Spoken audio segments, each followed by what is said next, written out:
tonight. The roof on Jackie Kuhn's house could be replaced. That's what a steady stream of folks who stopped by to check on her were reminding her after Wednesday's twister.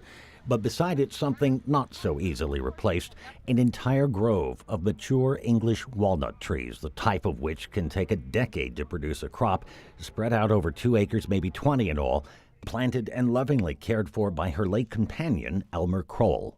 He was somewhere, I don't know where, Pennsylvania maybe, and these 2 old guys sat there and they were cracking walnuts and eating them. And Elmer talked to him about it, and they go, and he had a tree. The guys had 1 or 2 trees.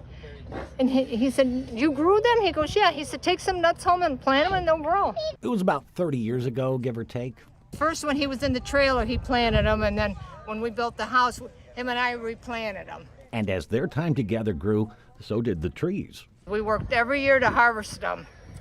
We picked them up off the ground, power washed them, put them in the basement to dry, and then we'd crack them, and then give them away. And up until he died a year ago in May at the ripe old age of 96, you could still find Elmer admiring his trees, probably never imagining his legacy would survive him by a mere 14 months. He loved these things. But what took decades to nurture was destroyed in minutes. Some toppled, others were torn from the earth which once firmly held their roots and tossed 20 feet away. Just like that. And just like that, Elmer's legacy is gone. Or not.